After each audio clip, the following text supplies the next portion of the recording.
technical issue with Zoom at the moment for the poll questions.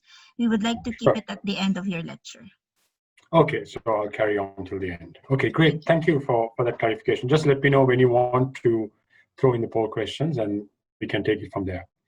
Thank So you. good afternoon, everybody. And in the interest of time, I am going to get started with today's session. My name is Stephen Bartholomews, and I am the Policy Director for Food Industry Asia, which is an association based here in Singapore. Now, some of the objectives of today's session and what we'd like to get out of today's session is gain a better understanding of some of the policy pressures on the food industry, very specifically here in Asia, how governments in the region are responding to this policy pressure, look at some of the actions the food industry is taking to address this pressure, and specifically look at some data from studies that we did at the middle of 2018, 2019, to understand what the reformulation landscape around Asia was. Unfortunately, I should mention to you that there was a study also being done in China, and obviously because of COVID-19, that's been delayed. The study has only been completed now, so I don't have that data to share with you today.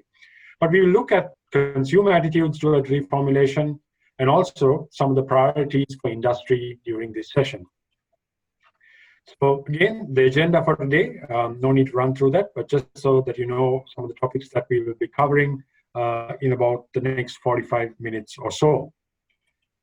So very briefly, as I mentioned at the start of my introduction, Food Industry Asia is an association that works across the Asian market.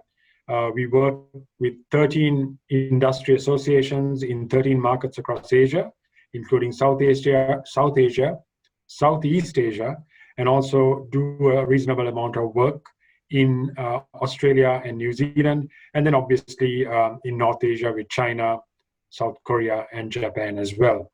And we work with a whole range of stakeholders, including businesses, governments, NGOs, academia, as well as several other industry bodies as well. Our main focus is on 4 strategic pillars: food safety, health and nutrition, sustainability, where we look at issues such as food loss, food waste, and also plastics and packaging, and then also working with governments in ASEAN around trade and harmonization. Now, today's topic is very much related to one of our pillars, which is health and nutrition, where we work in a multi-stakeholder efforts to improve diets and also stabilize the rates of obesity here in Asia, which some of you might know are growing very rapidly. What we do is work around science and regulation. So we do a lot of work around food safety, as I mentioned. We do a lot of capacity building. Very recently, we've launched a whole series of modules around food risk communications. In the policy space, we support alignment between governments and industry, and also seek to establish public-private partnerships on specific issues. Okay, so that's just a brief introduction about who we are and what we do. But getting on to the topic at hand, which is around reformulation, I think to contextualize why we looked at reformulation as a topic, it's important to very briefly look at some of the policy pressure that we see on food that is high in fat, salt, and sugar here in Asia. And if you take something like front of pack labeling, you can see that in different markets, there are different challenges. So in some markets, they're using schemes like GDA, like in India, where they're trying to establish front of pack GDA. In Sri Lanka, there's a traffic light scheme, which is still to be implemented. And Singapore, in February this year, implemented a scheme called NutriGrade, which is very similar to Nutri-Score in France. And it is also aligned with the healthier choice symbol that Singapore uses. So you've got pressure on labeling on one side. The other side, as most of you might know, is also around taxation. Now, if you look at the Asia region, we probably have more countries that have taxes on sugar or sugar-sweetened beverages than most other regions in the world. So starting from Brunei, that was one of the first countries to introduce the tax in April 2017, We have the Philippines that introduced a tax at the beginning of 2018, Sri Lanka, India, where sugar-sweetened beverages are taxed at the highest GST rate. And as you can see, there are also further developments taking place on things such as sodium, and also what in the Philippines on what they deem as junk food. So taking all this policy pressure into consideration, we also wanted to understand what voluntary and proactive schemes does the food industry take in support of providing more healthy and nutritious food. And we have schemes like voluntary front of pack labeling, but reformulation was a topic that hadn't been really looked at because reformulation tends to be done in private a lot of the time. So, when you go to industry and ask them questions around reformulation, they are not very forward with sharing a lot of this information because there's a competitive advantage for companies that can reformulate faster and have the technology to do so. So we worked with a firm called IGD out of the United Kingdom. IGD had done a study in 2016 when the United Kingdom announced a sugar tax to understand what the reformulation landscape was. And taking into consideration their experience, we partnered with them to carry these studies in 5 markets across Asia, and of course, as I mentioned, the 6th one being China. And just looking very quickly then at the objectives and methodology of this study, the study was divided into 2 parts. So we had, if you like, a consumer section to this study, as well as an industry section, because we obviously wanted to find out what the food industry was doing in terms of reducing fat, salt, and sugar. And one thing that I must say about the consumer data is that this is reported data. So as you can imagine, when you talk about reported data, people sometimes do tend to exaggerate a little bit. And certainly in some of the studies, especially some of the research that came out of India, we did question some of the data there. When we looked at the company surveys, we also did an online survey amongst a large range of companies across the Asia region, and also then did some qualitative studies where interviews were carried out with a range of companies. Now, as I mentioned, Asia is a region that is having a lot of public health challenges. The rates of overweight and obesity are increasing quite rapidly. There's cases of hypertension. As some of you might know, most of the countries here in the region, I think India probably has the highest rates of diabetes in the world.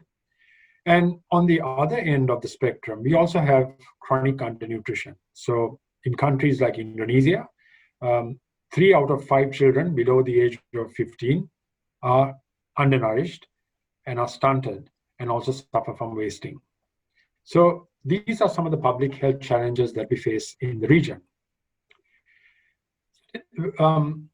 We were going to have a poll question here, so we don't have it right now. So let's go straight into consumer attitudes around reformulation. I think it was very important to understand what consumers understand about reformulation, but also what are their dietary patterns, what are they looking for when they go out in search of food. Because if you want the food industry to change and also to adapt and adopt, you've got to make sure that you provide them with right data and also data around what consumers actually want. And if you look at the headline statistics across the Asia region, 97% of consumers surveyed are trying to improve their diet. But only 16% actually put that into practice. So you can see here that only 16% of the population say that they actually always eat healthy. So the large majority have the will and they're interested in eating healthy, but when it comes to actual action, putting it into action is rather poor. 42% said they know that their diets could be healthier, but interestingly, 88%, so the vast majority of consumers believe that it's their responsibility to follow a healthy diet. So essentially what they're saying is, it's up to me to choose the food that I want to eat. So, we don't want a nanny state coming and telling us what we should be eating. Whether it's the food industry or whether it's a government, we will decide what we want to eat, which is a very interesting number. So we look at across the markets, and we've thrown in the UK here as well, just to provide some difference difference from the studies done in Asia. You can see here that India, the most amount of, we've got about 37% of the population saying that they eat healthy food most of the time, and very rarely eat unhealthy food. And this is why I said this is consumer reported data. So some of this, you have to look at it from the perspective of this is what consumers want. But you can see that across all the markets, the vast majority of people say that they eat healthy most of the time, but they do have less healthy treats now and again, or they are eating regularly less healthy treats. So you can see that this is standard across all the markets that we surveyed. And the thing is that consumer motivation to change, to eat more healthy food, as you can see, is not very strong. So only 58% of the population are really motivated to change their diets.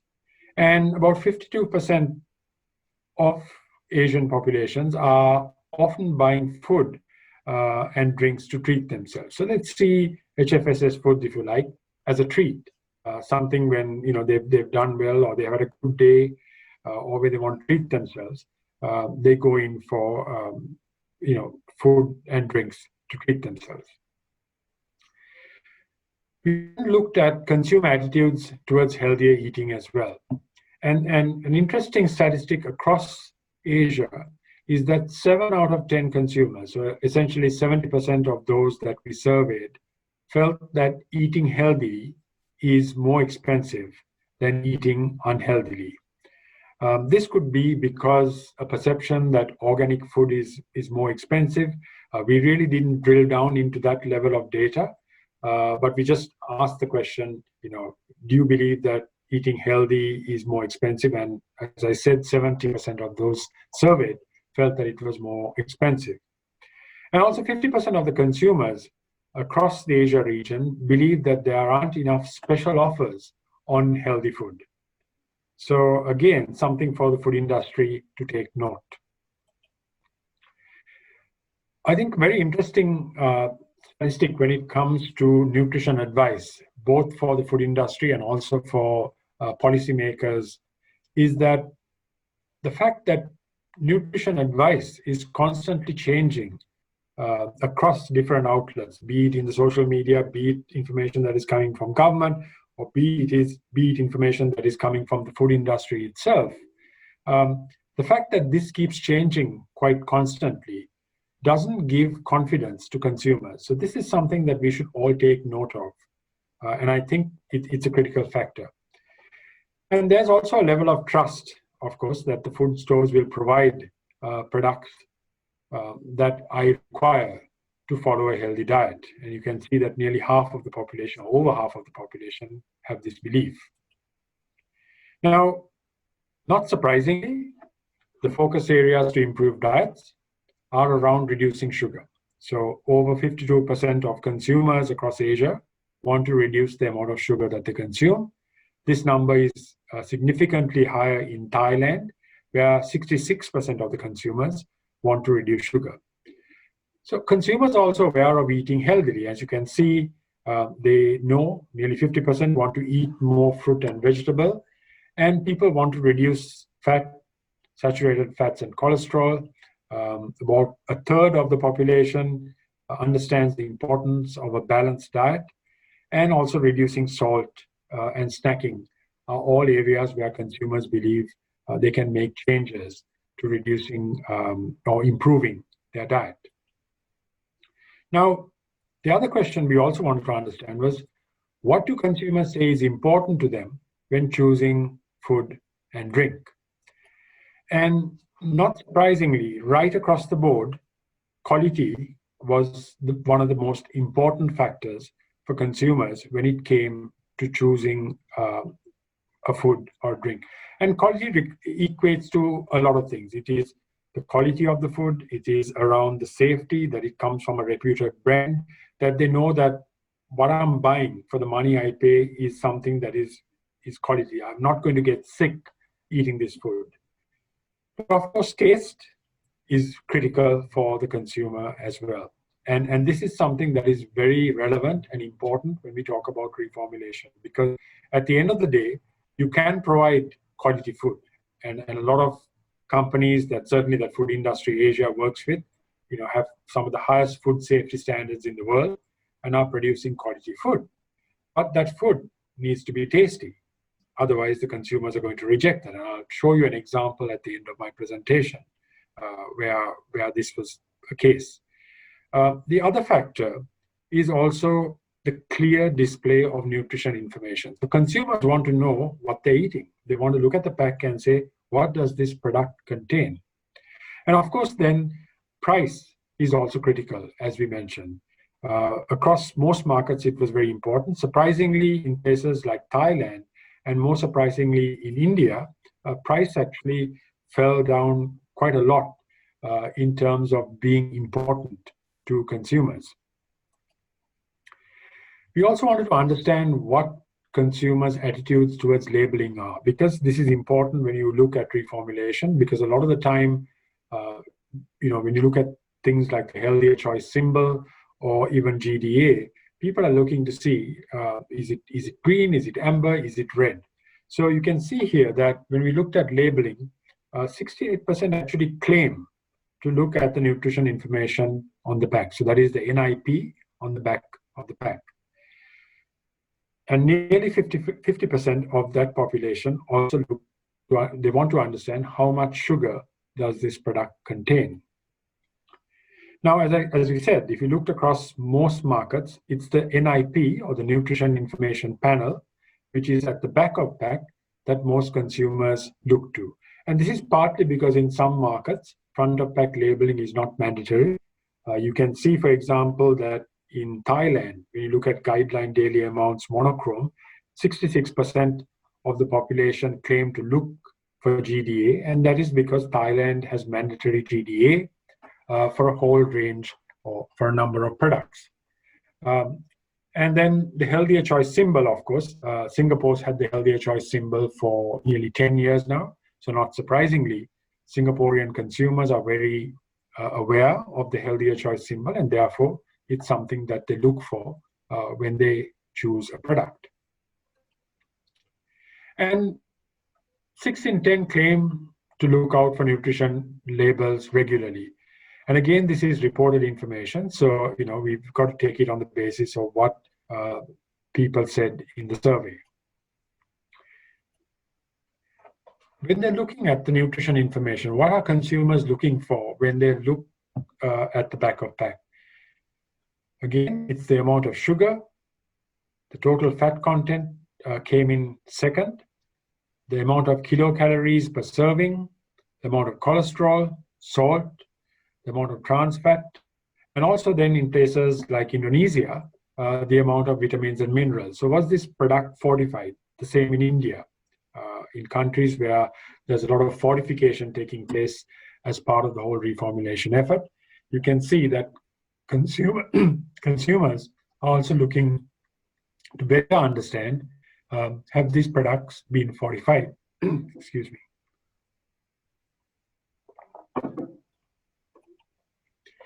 So if you look at the headline statistics from consumers and their attitudes towards reformulation, 80% agree that food companies should actually reformulate their products and make them more healthier. So there is an awareness that products could be healthier and that companies should do something to make their products healthier. I think 97% agree that there aren't enough healthy products in the market. So that's something that also companies need to take into consideration. And because sugar was of such significant concern, we wanted to understand what consumers' views are on low non-calorie sweeteners being used to actually reduce the sugar content of a product, and then LNCS, or low non-calorie sweeteners, being used in healthier product reformulation.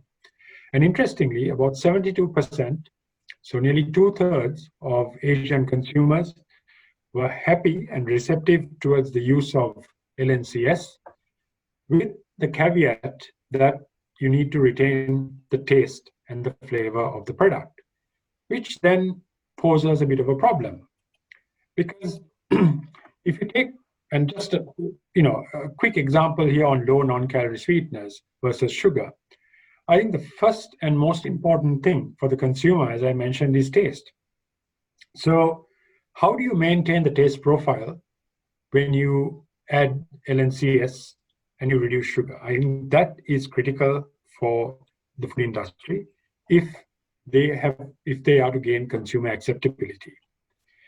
The other factor around sugar is sugar produces mouthfeel. So it is also important that if you're using low non-calorie sweeteners as a substitute to sugar, the product has the right mouthfeel.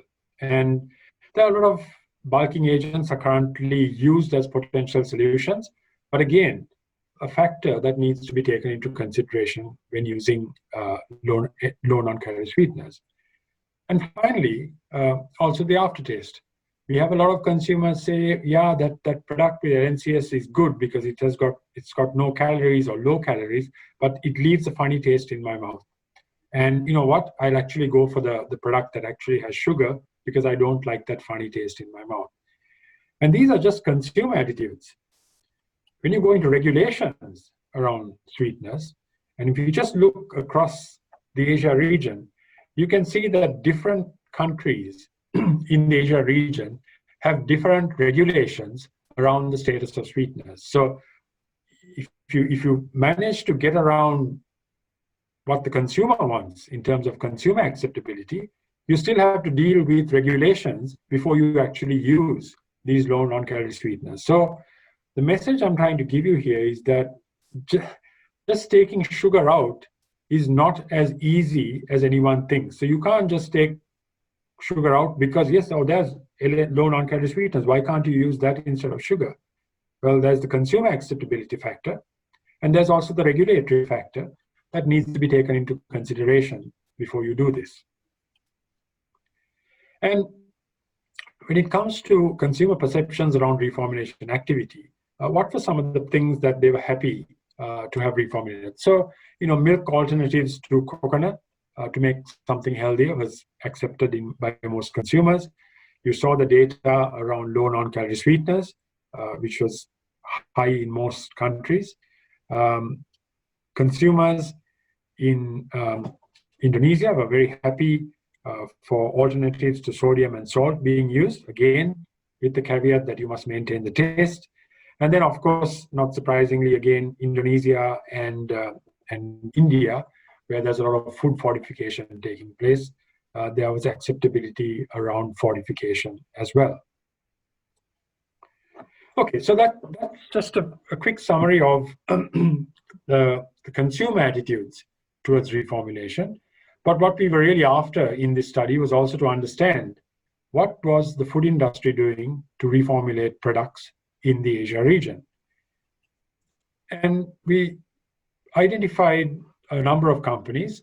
As you can see from this study, however, the vast majority of companies that we were able to interview and participated in the study were what I would call medium to large companies. So they had more than 500 employees, and that would be considered either large or medium in most markets here in Asia.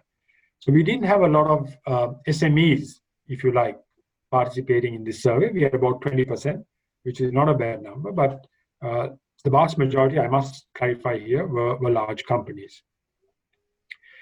A range of product categories were covered, the largest number of them coming from confectionery and non-alcoholic drinks, so perhaps sugar-sweetened beverages, and also a range of dairy products were the categories that the companies that we surveyed were manufacturing. And surprisingly, there is a significant amount of progress taking place here in the Asia region around reformulation.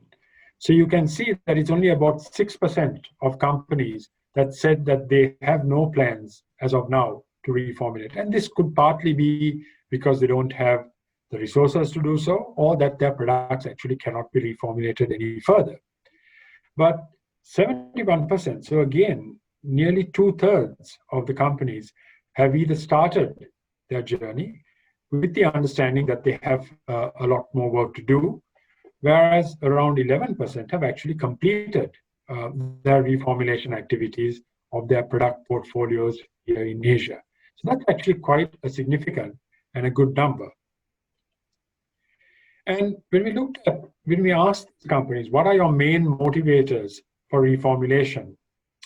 The top two that came up was to improve public health. And there's an example from India that I'll refer to later, which is, again, an example of how industry has stepped up to improve public health. But not surprisingly, meeting consumer demand was actually one of the most critical factors in driving companies to reformulate. Some of the other factors, as you can see, is to build up their brand reputation and also positive PR. Additionally, there was also predicted increase in sales, and also in some markets, responding to government regulations or pressure from various groups.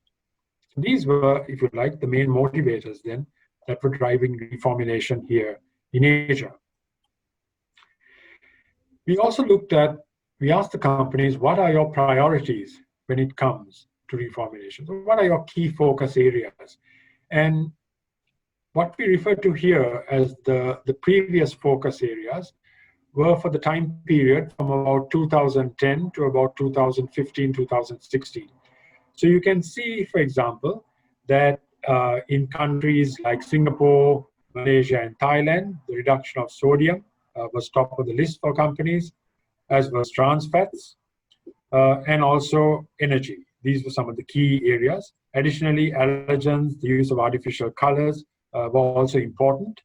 And then in Thailand and India, fortifying products with vitamins and minerals were also important factors. When we asked them what their current or future priorities are, and that's sort of 2016, 2017 onwards, you can see that across most markets, the reduction of sugar is an important priority for most of the food companies, as is fortifying products with fiber, vitamins, and proteins. And of course, the continuation of the reduction of salt and saturated fat also continue to be industry priority areas going forward now and in the future. Now, there are obviously various approaches to support reformulation. And because of the fact that we've got two issues here in Asia, overweight and obesity on one end of the spectrum, and then undernutrition on the other, fortification is also very, very critical here. So you can see that fortifying products with additional ingredients is very important in most of the markets here across Asia.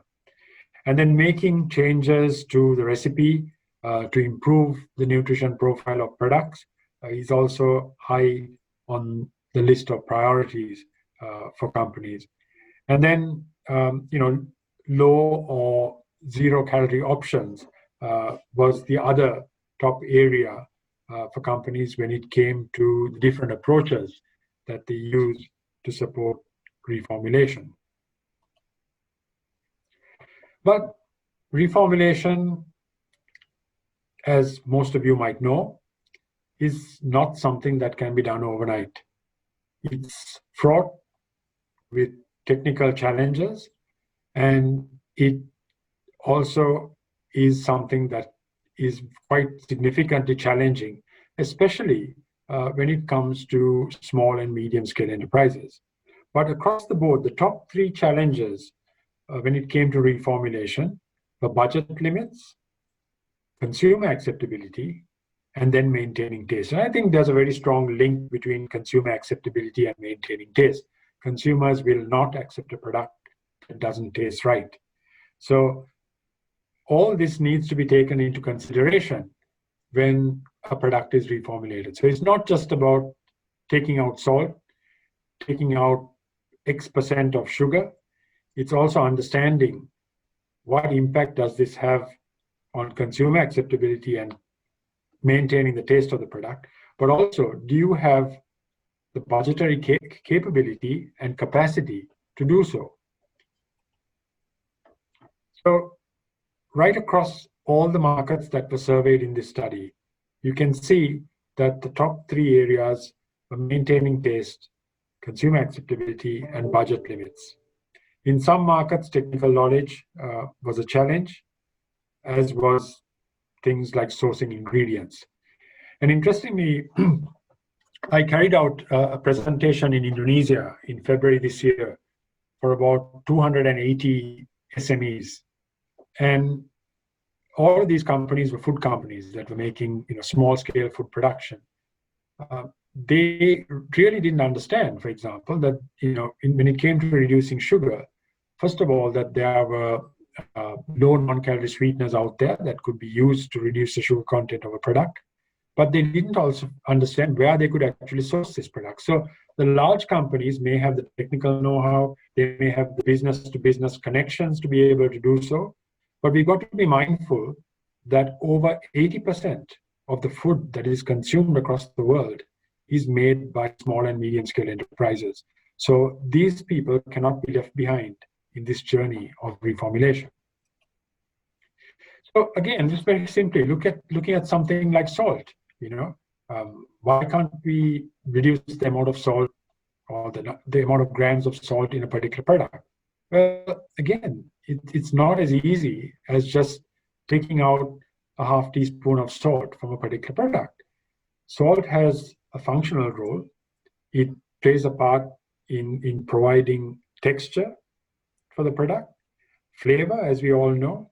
And then one of the biggest roles that salt plays is related to preservation of the product. So the shelf life of something that you put on the table.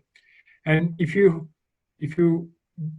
don't meet all these demands, first of all, you've got consumer acceptability. So you probably can have consumer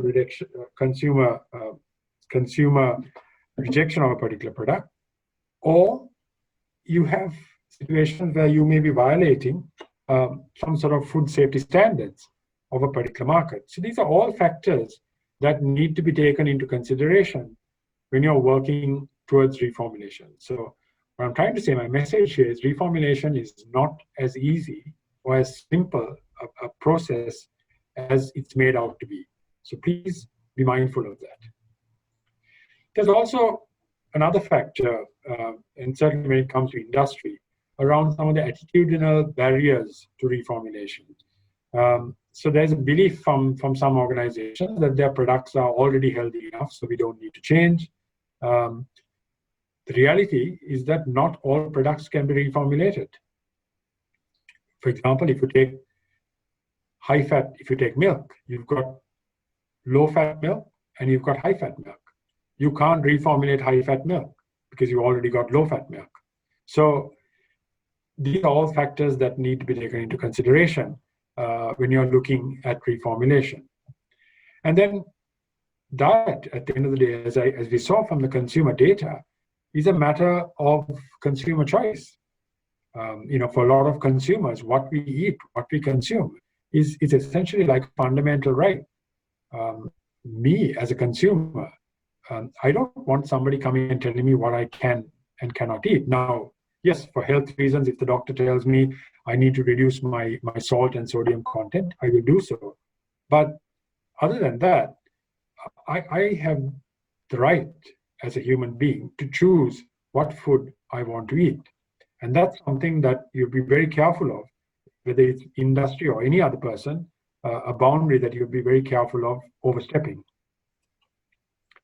So we also ask companies what kind of factors would help you to accelerate reformulation. And interestingly, for a large number of companies here in Asia, and not surprisingly, it was more awareness of what the public health priorities are. what we see across the Asia region is that policymakers are constantly changing public health priorities. So the industry gets the details, and this is what we are working on right now. And sometimes within 3 to 4 months, the priorities change.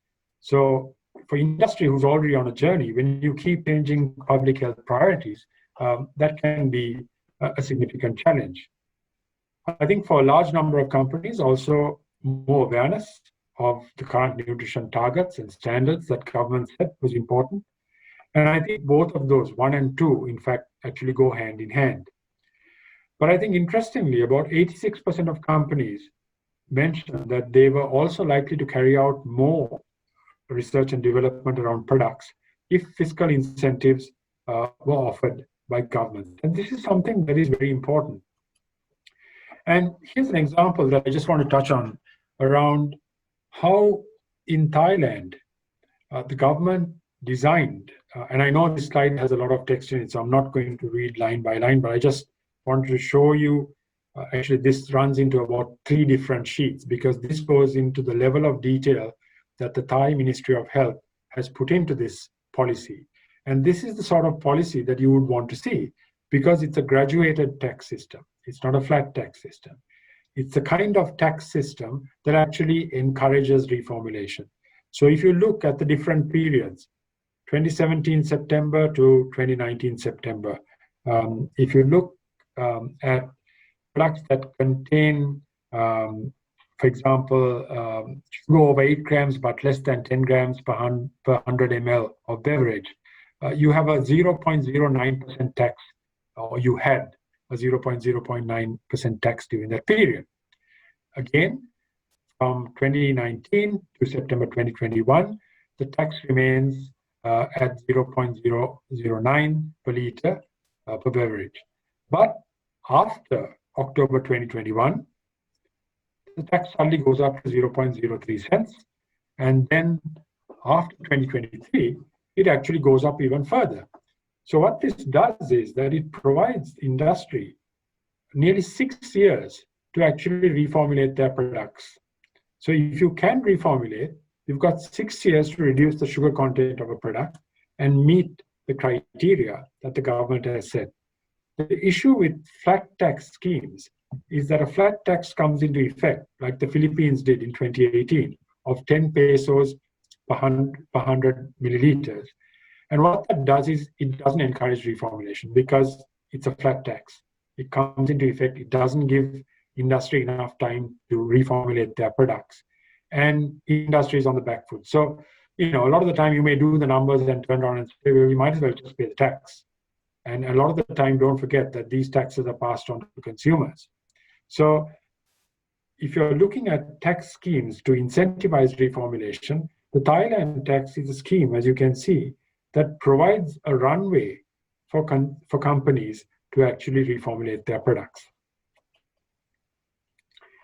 And you can see that the industry is very likely to respond to government incentives in terms of things such as graduated taxes or some sort of schemes that encourage R&D in particular markets, are all areas where the food industry would be encouraged to carry out reformulation if there were incentives to do so.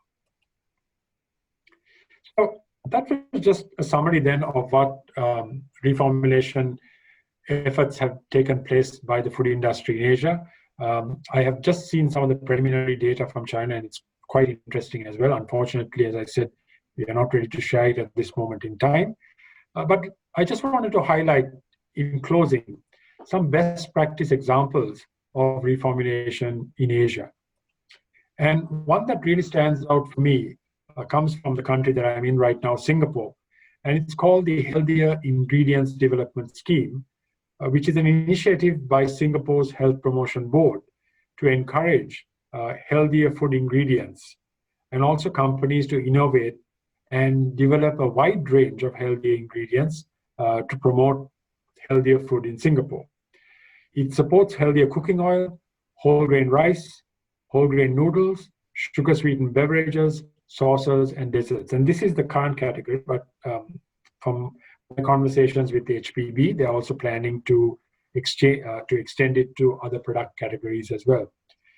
And what this scheme does very nicely is it works in tandem with other programs that HPB has, which is things like the Healthier Dining Program, which sees healthier choice menu labeling. So you can actually go to a food court in Singapore and look at the menu label and choose a healthier product.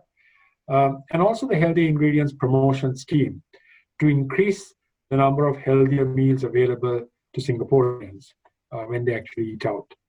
And what this scheme does is it's got a pot of cash of around $15 million, and companies can apply for up to $500,000 Singapore dollars to carry out 3 key activities. So that is product development, packaging and certification, marketing and publicity, and trade promotion. So you can only use these funds that if they are granted to you, you obviously have to apply for it.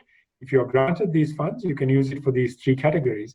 But what we've seen is that, especially for SMEs, this is a huge incentive to encourage them to reformulate. And this is, a great example of a scheme where the government has come together to actually incentivize reformulation, because Singapore has a problem with diabetes, and they realize that the only way that they can, make changes is to partner with the food industry and actually work in collaboration to deliver healthier options for consumers. Another one that stands out for me, and this is something that's actually fairly new, is the Eat Right movement in India. And why I chose this scheme is because it was launched by one of our partner organizations. We work very closely with the Food Safety Standards Authority of India, and this was put together to improve public health in India because it's a significant issue.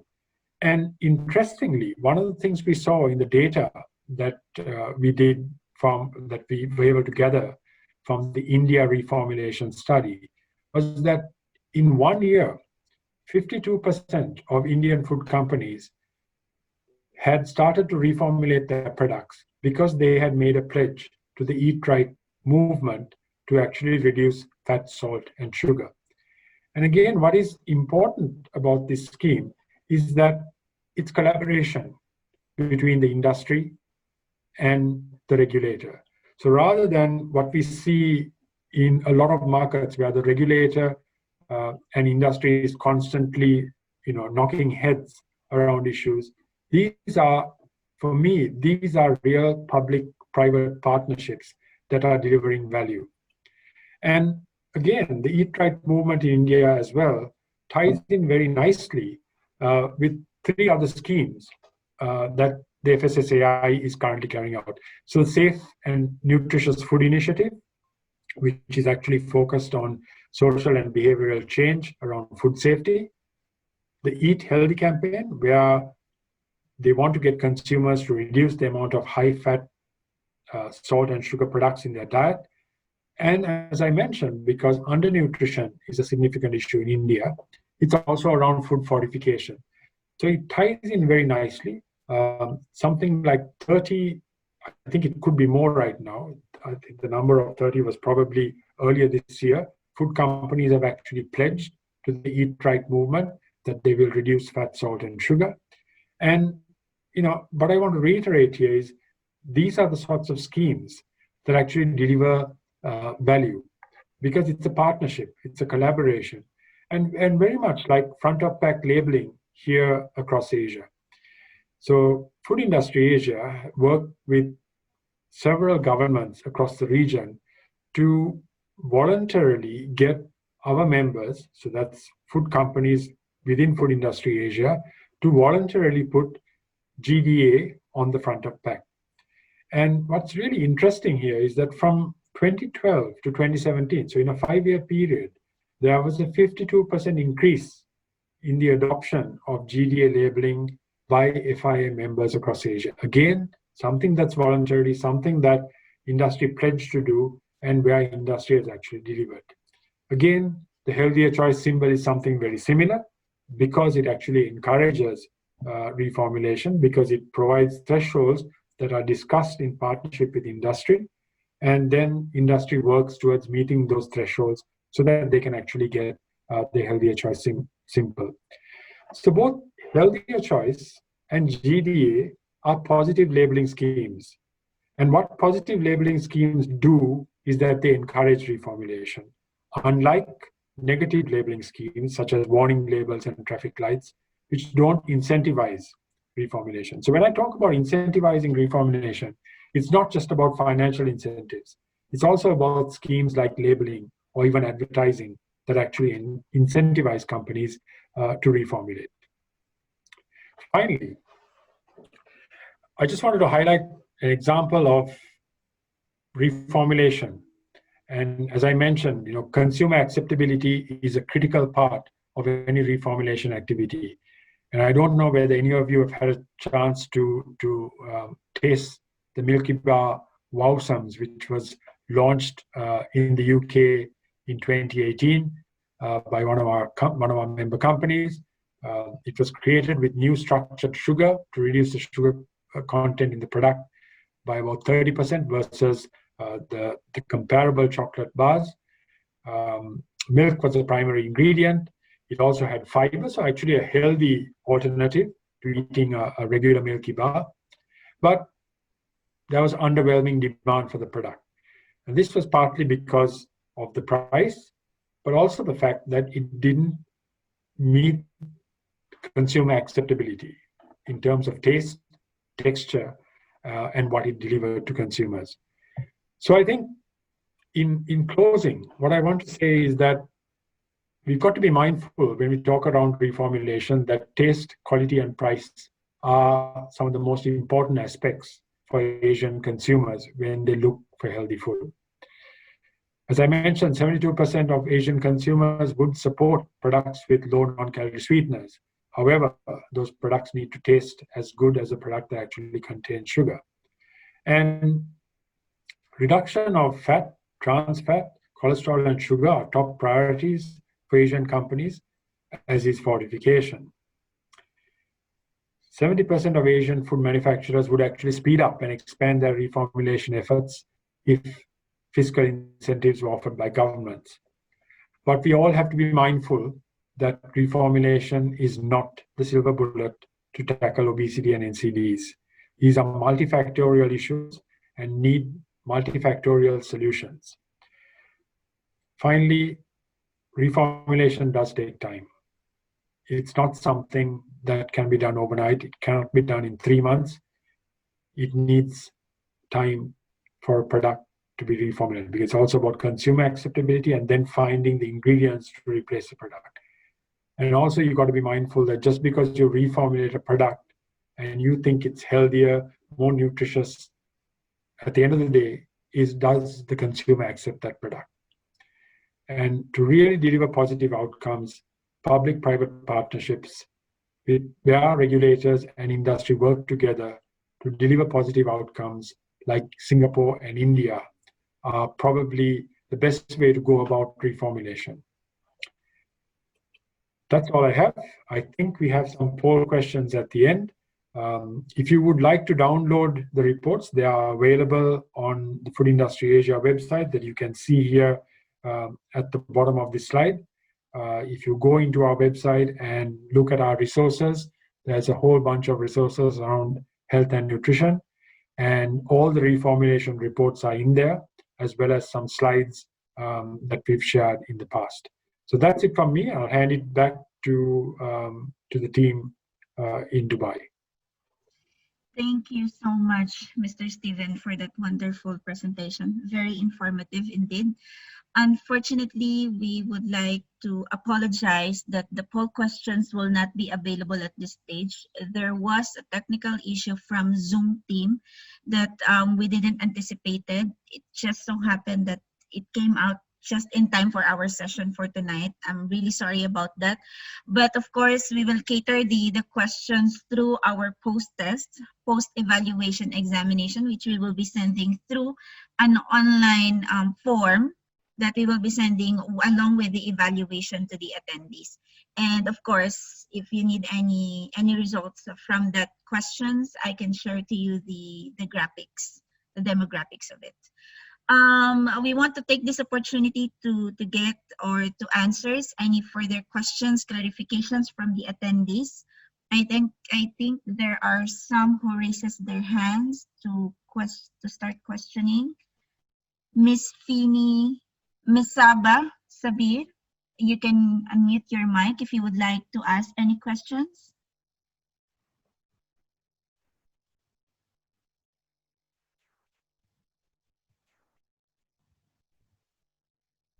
All right, Miss Fini Susan, I think you have some question. You can unmute your mic.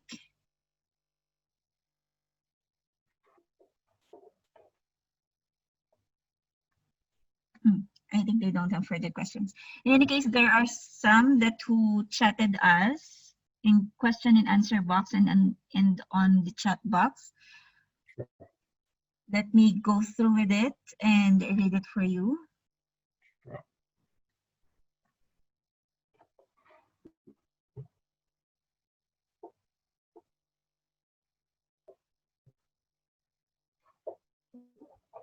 A question from Ms. Yasser. Please explain how we formulate the one ingredient product like tea.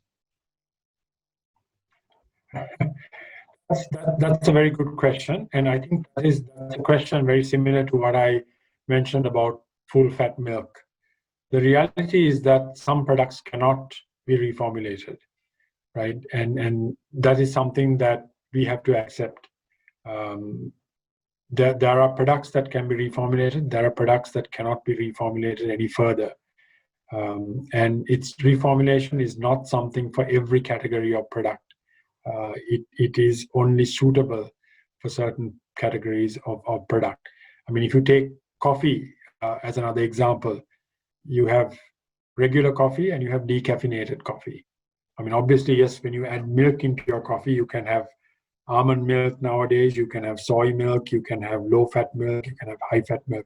But if you take coffee in its purest form, without sugar, without milk or anything else, you can only have decaffeinated coffee or regular coffee.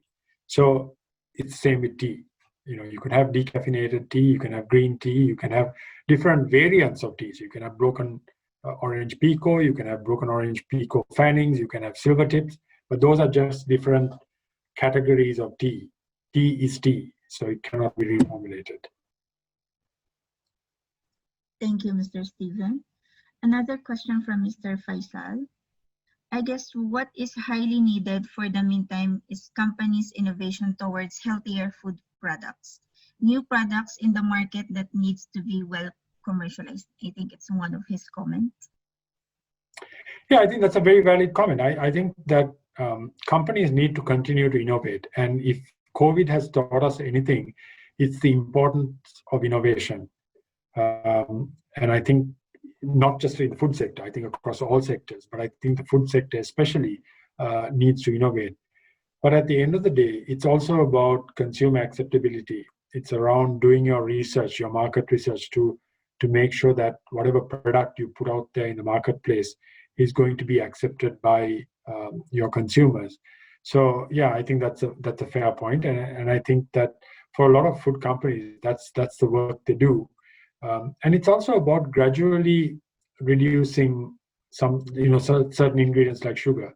If you, for argument's sake, if you have, let's say, 12% sugar in a particular product, and you changed it to 6% tomorrow, I can tell you that the likelihood is that consumers will reject that product because it needs to be done over a period of time.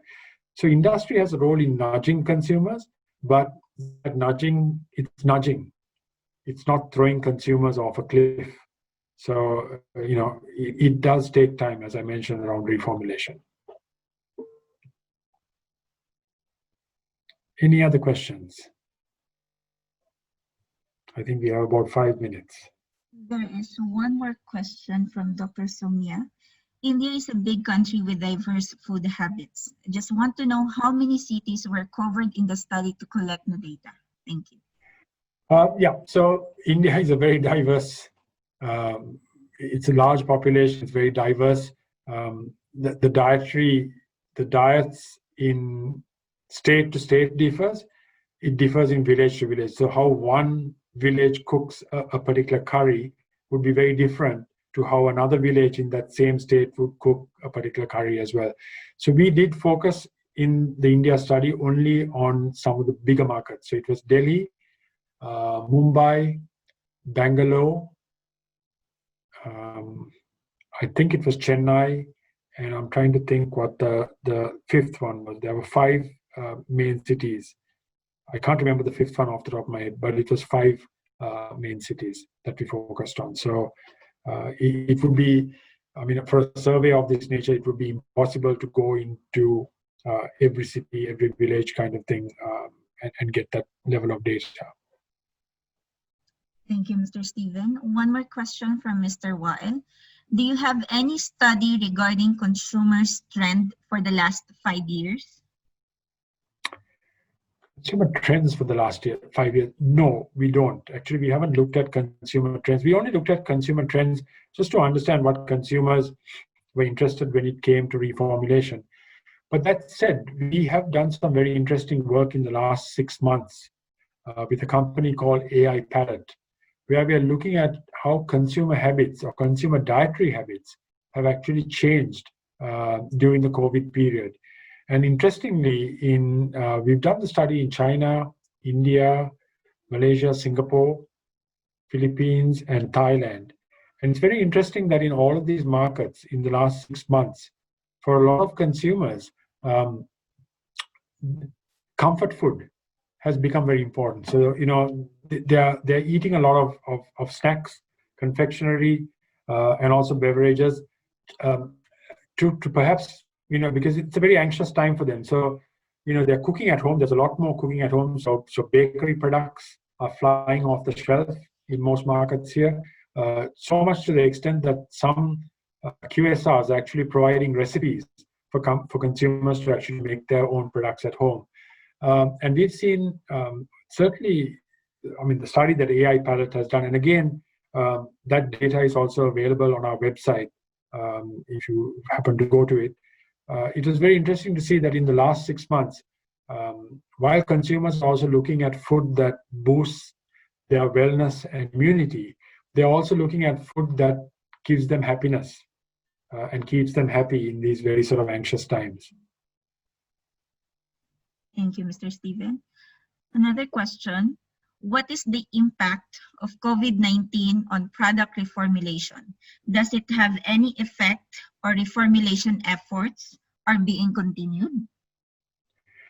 Well, certainly from what we can see, reformulation is a journey for a lot of our member companies. So they're already on that journey.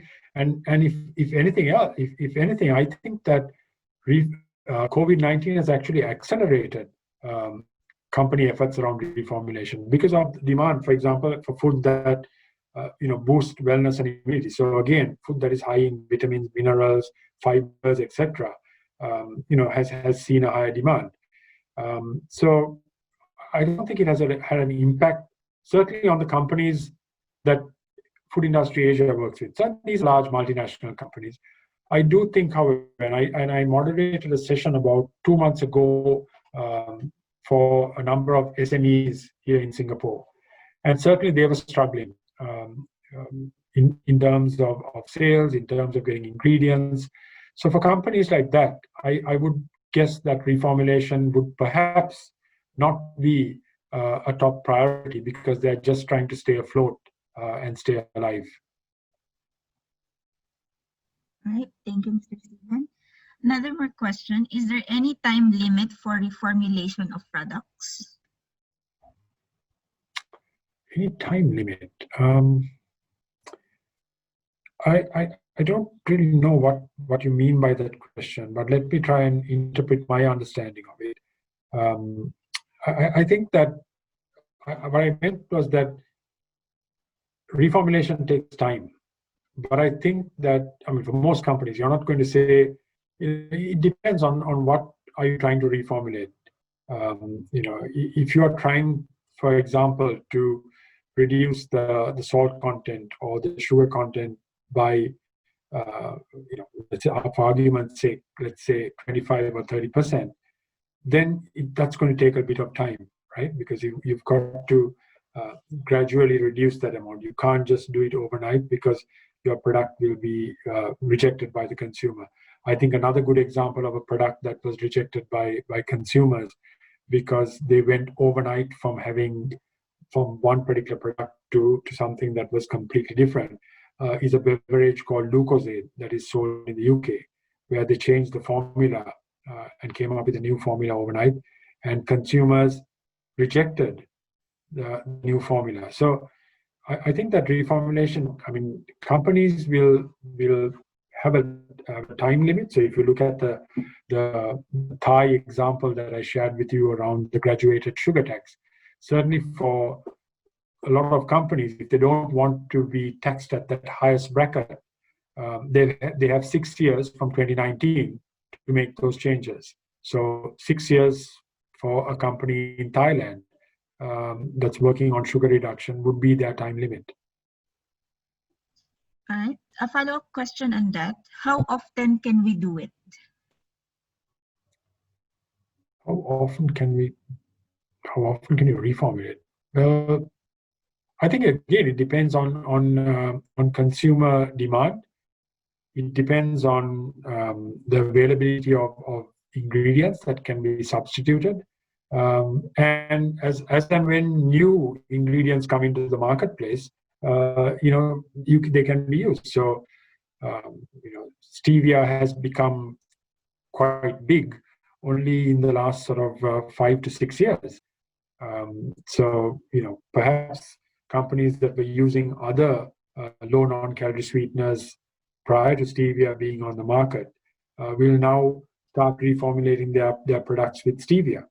So it depends on the technology that is available. It depends on the innovation that takes place. But I think some products you can only reformulate so far. But for others, there's opportunities to come up with new ingredients and innovate. Thank you, Mr. Stephen. I hope you still have time. We still have 3 more questions to address to it. Sure. For reformulation of specific nutrient in a product, the product ends up with modified nutrient composition by which the consumer is not well informed of.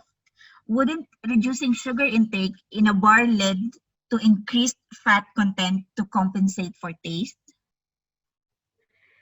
Yeah, and that's something that, I mean, that's the perennial discussion that we've seen, where we talk about low sugar options or low fat options. So on the one hand, you have the low fat option, which contains actually a significant amount of sugar, and you have the low sugar option that then also contains a significant amount of fat. So I mean, when you reformulate a product and you take out a certain ingredient, as I mentioned about using low non-calorie sweeteners to maintain texture, you may have to use some form of bulking agent. So these are all factors that need to be taken into consideration when you're talking about reformulation. And I think, again, I go back to what I've been saying right throughout this presentation, that reformulation is challenging. It's not something that's easy. It takes a lot of research and development, and this is why a lot of the larger food companies are at the front end of carrying out reformulation, because they have the financial resources, they also have the technical resources. But my point is, if 80% of the food you consume is coming from SMEs, you need to bring those SMEs on board and get them to reformulate their products as well. I mean, we do a lot of work in India, and I constantly do workshops on either sweeteners or on reformulation. And when I do something in a place like Hyderabad or in Bangalore, more than 90% of my audience are SMEs. And for those companies, reformulation is challenging. It's challenging because they don't have the budget, they don't have the R&D capability, and they don't have the technical know-how. So, these are all things that we have to be mindful of when we talk about reformulation. Thank you, Mr. Stephen. One last question to address. So for salt reduction, what percentage decrease would be ideal then for a year or lesser timeline? Um, I'm sorry, that's not a question that I can answer. That's a very technical question, and it would depend on a particular product category. So you'd have to pick a product category and then look at how you would reduce a particular nutrient in a period of time. It would be it's very hypothetical to try and answer that question. I'm sorry to whoever answered that question, but not one that I can answer. No issues. All right, I think that's all. Thank you so much, Mr. Steven, for your time and